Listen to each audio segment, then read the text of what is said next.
राहुल गांधी ने एक magazine interview में कहा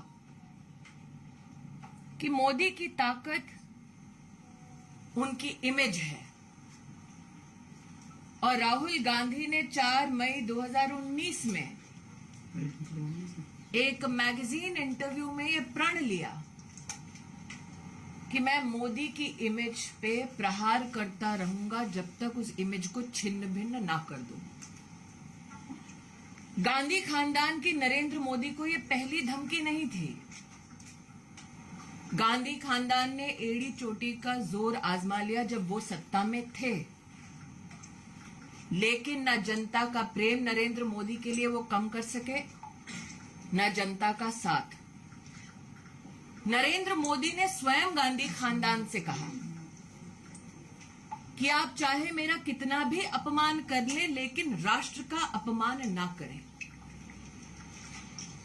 अपनी पॉलिटिकल बौखलाहट में, अपनी पॉलिटिकल फ्रस्ट्रेशन में राहुल गांधी का मोदी के प्रति विष देश के प्रति अपमान में परिवर्तित हो चुका है। इसका आपने एक प्रतिबिंबित क्षण राहुल गांधी के इंग्लैंड दौरे में देखा, लेकिन नरेंद्र मोदी का अपमान करते करते पूरे ओबीसी समुदाय का अपमान करना भी राहुल गांधी ने उचित समझा। क्या यह पहली बार है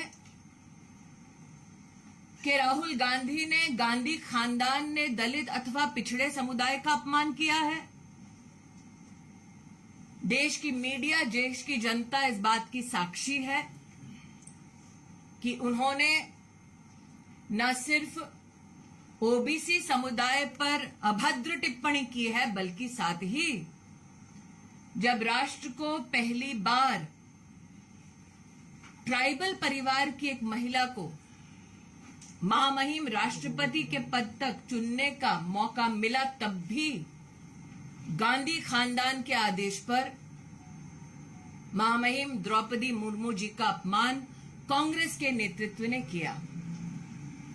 ये बात और है कि राहुल गांधी अपनी ही पार्टी के दलित नेता से अपने चप्पल उठाते हुए दिखाई दिए और अब उनका झूठ सर चढ़कर बोल रहा है।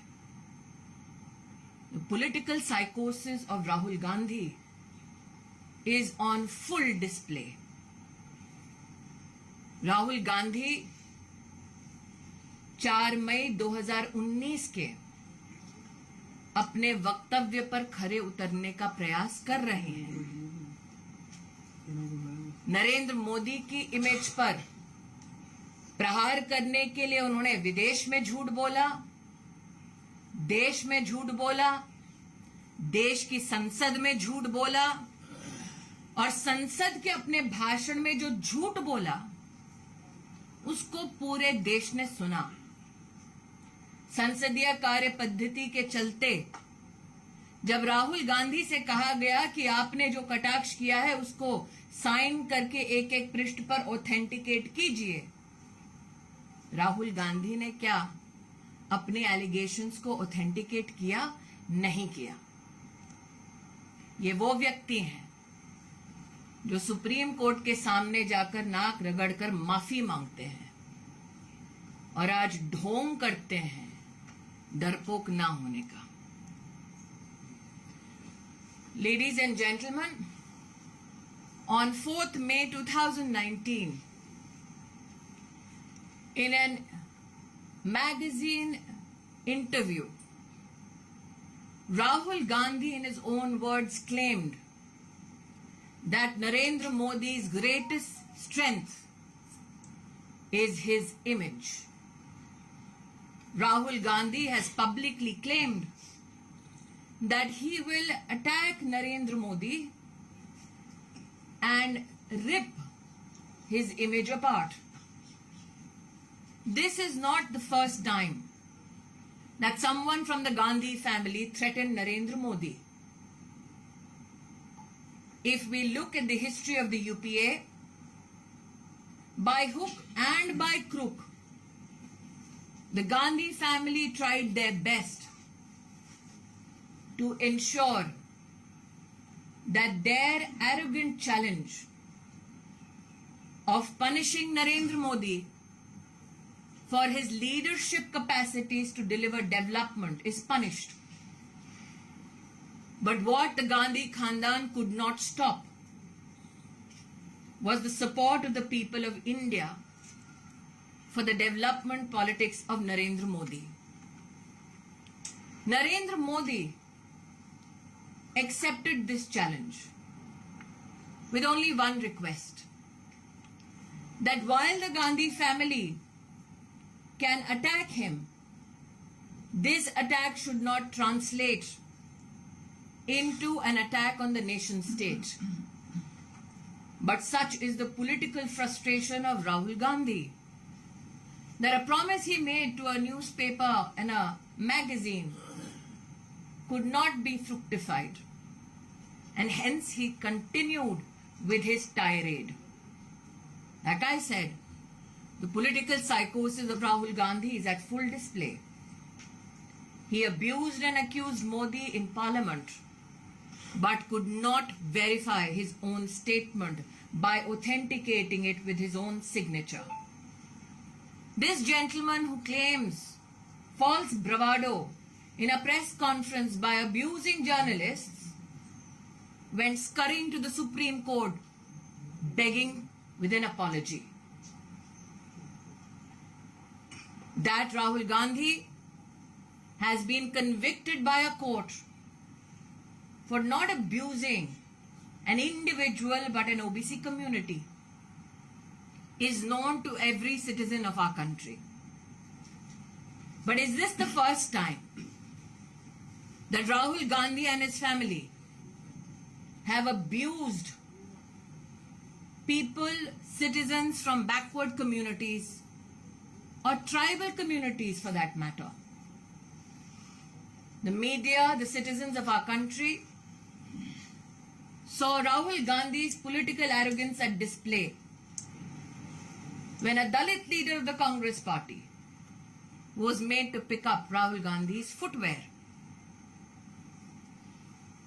Everybody knows that when the Bharatiya Janata Party proposed the name of Srimati Draupadi Murmu, belonging to a poor tribal family, as the contender for the President of India, it is then that the Congress leadership, under the tutelage of the Gandhi family, unleashed vile attacks on Draupadi Murmu ji. So Rahul Gandhi, your promise on the 4th of May 2019 to a magazine editor that you will rip Modi's image apart is a promise that shall remain unfulfilled. Because Narendra Modi's greatest strength is the people of India. That Rahul Gandhi could not develop the humility to beg the forgiveness of the OBC community in our country is just another manifestation of a political arrogance called the Gandhi family. जी ma'am, एक प्रश्न है कि जिस तरह से राहुल गांधी को court verdict हुआ है, उसको अडानी इशू से जिस तरह से पार्लियामेंट में उन्होंने उठाया था, उससे लिंक करने की कोशिश कांग्रेस कर रही है और नैरेटिव बनाने की कोशिश कर रही है कि सरकार का इसमें हाथ था, ऐसा एक परसेप्शन। मैं स्पष्ट शब्दों में दोबारा कहती हूँ, ये कटाक्ष उन्होंने जब संसद में किया, उनसे कहा गया कि आप जो कह रहे हैं उसको ऑथेंटिकेट कीजिए, संसदीय एक प्रक्रिया है। उन्होंने एक भी डॉक्यूमेंट पर अपना ऑथेंटिकेशन करके सबमिट नहीं किया। वो सरेआम झूठ हर दिन बोलते हैं। लेकिन मेरा प्रश्न है, और पहले भी एक इंटरव्यू में 5 प्रश्न रहे थे जिसका आज तक राहुल गांधी ने जवाब नहीं दिया। अगर इतने घनिष्ठ संबंध किसी के हैं तो रॉबर्ट वाड्रा अडानी जी के साथ हाथ में हाथ डाले काहे घूम रहे हैं? मैं आपका ध्यान दोबारा आकृष्ट करती हूं। राहुल गांधी ने जो एक मैगजीन के इंटरव्यू में कहा कि उनके जीवन का एक ही लक्ष्य है, नरेंद्र मोदी की इमेज को तार तार करना। उनको ना लोकतंत्र से सरोकार है, ना कोर्ट की मैजेस्टी से सरोकार है, ना वो ओबीसी समुदाय के प्रति कोई सम्मान रखते हैं। उनका टारगेट सिर्फ मोदी है। मोदी का टारगेट सिर्फ देश का विकास है।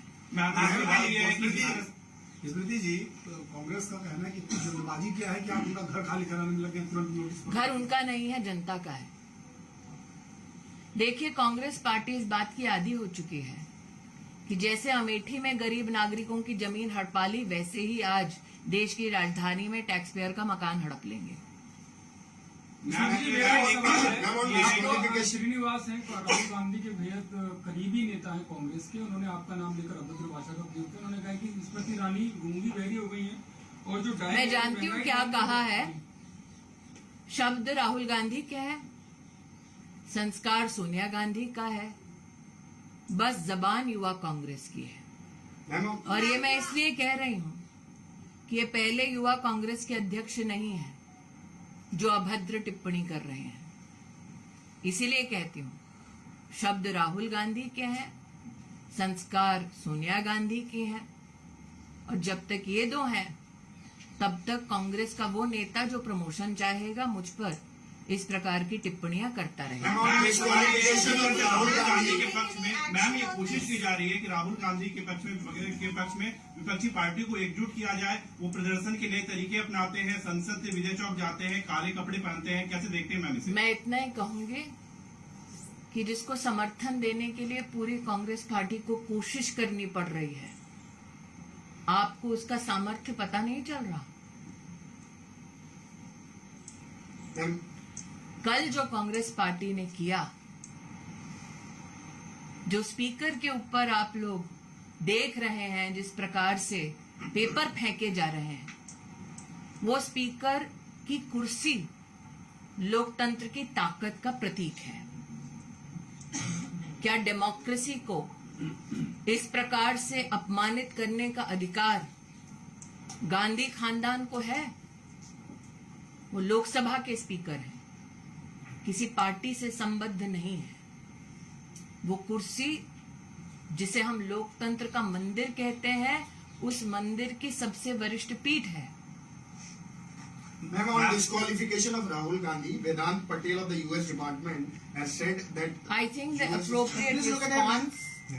appropriate response will be given by the MEA, but it is intriguing for me that if you look back at Rahul Gandhi's position in England,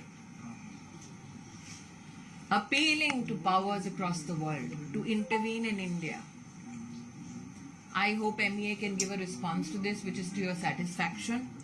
But this statement compels me to reflect on Rahul Gandhi's position, where he implored that every nation in the world should intervene in Indian democracy.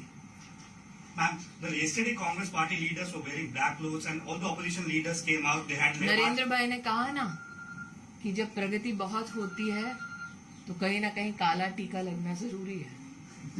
Thank you.